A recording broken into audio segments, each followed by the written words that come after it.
অসংখ্য মা বোনরা এসেছে, আপনি মিলান। অধিকাংশ মা বোনরা কোরআন মানে না, অধিকাংশ মা বোনরা আল্লাহর ইসলামের ফরজ বিধানগুলি মানে না। আপনি মিলান, যত মা বোন এসেছে অধিকাংশ গুলো ঠিক মতো নামাজ কালাম পড়ে না, ঠিক মতো পর্দা বসিতা করে না। ছেলে কোথায় যায়, মেয়ে কোথায় যায়, কে কি করে করুক না, লা ইলাহা ইল্লাল্লাহ এই সংখ্যায় পরিবারে বেশি না? বলেন না কেন? প্রত্যেকটা ঘরের পরিবেশে মায়েরা যদি ভালো হতো, আমার মনে হয় না কোনো মায়ের সন্তান অকালে ঝরে যাবার চান্স পেত। আজ এই যে বাবা গাঁজা, লাল পানি, বিভিন্ন খারাপির সাথে সন্তানগুলি জড়িয়ে নষ্ট হবার পেছনে যত দায়ী বাবার চেয়ে মিলান মা। বাবা তো বেশিরভাগ সময় থাকে বাহিরে, ঘরের ভেতরে সব সময় যিনি থাকেন তার নাম বলেন। যত মা বোন এসেছে কালকে থেকে প্রত্যেকটা মা বোন যদি 5 ওয়াক্ত নামাজ শুরু করে, এরপরে ইসলামের ফরজ বিধানগুলি যেগুলি আছে এগুলি যদি নিজেরা শতভাগ মেনে চলে এবং সন্তানদেরকে যদি মানানোর ব্যাপারে বাধ্য করে, আজান হবার পরে কোনো মায়ের সন্তান কি নামাজ বাদ দিয়ে বিড়ি টানতে পারে?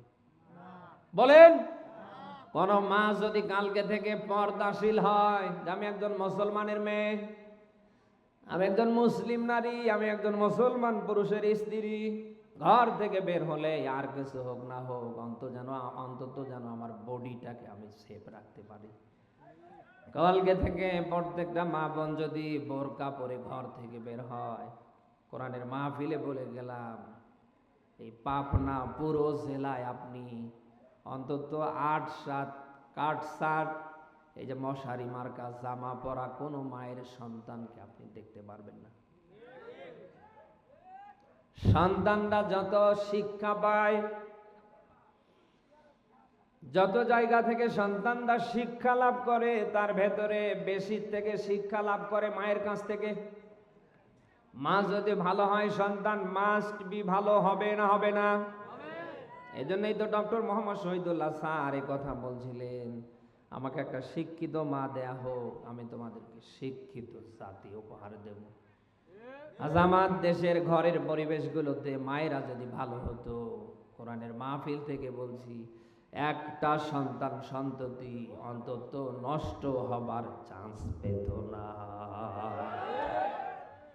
মাহফিলে আসে বেশি, এসে কাজটা কি আমারে বলেন, কাজ কি আমার বলেন তো?